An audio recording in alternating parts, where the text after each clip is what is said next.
Hi, my name is Alessandra Buffa and I'm a PhD Fellow in Urban and Regional Development. Today, I will show you the topic of my PhD thesis about the role of density and population sites in the pandemic crisis experience of COVID-19. The motivations bringing me to focus on this topic are mainly related to the increasing vulnerability of our cities, demonstrated one for all by this unexpected and terrible crisis of COVID-19. This crisis underlines the urgent need of integrating different disciplines like urban science and crisis more and more, integrating also progressively complexity, crisis, and change issues. Therefore, my work aims to understand the role of density and population sites in the pandemic crisis experience of COVID-19, framing also a new research field to link some elements of the urban built environment dealing with unexpected crisis condition. The research question I used to explore this topic is COVID-19 pandemic experience at US metropolitan county level. What is the role of density and population sites? The methodology adopted follows an exploratory sequential mix method, where in the first part I mainly studied the theoretical framework and put the research boundaries for the research, while in the second part I passed to the study of a practical experience and then validated data through quantitative analysis.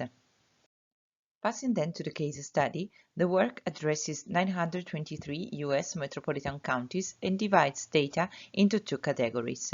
On one side, I collected COVID-19 cases and deaths at county level, and on the other side, I collected some physical and socioeconomic proxies of urban built environment with specific focus on density and population sites.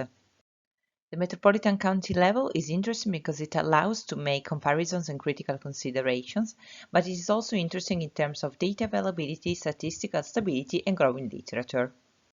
Here you can see the representation of the case study. This is the list of data from one side, physical and socioeconomic proxies, while on the other, the COVID-19 proxies.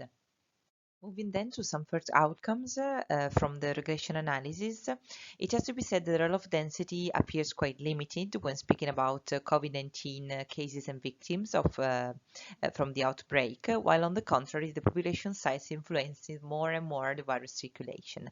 Interestingly, the average housing size favors the virus spread as well, and the same can be said for the commuting time, which has a remarkable influence on the infection spread.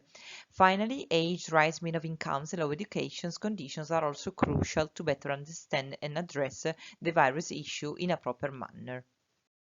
So very briefly, it can be said that this analysis points out the efficacy and limits of some properties, which has become evident, especially referring to density and population sites. Therefore, this study suggests new spatial needs, confirms some physical characteristics, and modifies some perceptions of urban vulnerabilities, supporting future urban planning discipline in taking decisions. There are also some limitations of the work, mainly related to the difficulty of working at a metropolitan county scale. Then other issues are related to the time issue, the data quality, and the fact that these proxies are just a part of selection that could be then improved in the future. This work can also contribute to both the academic and non-academic field, thanks also to a growing number of references published on the topic. Thank you for your attention.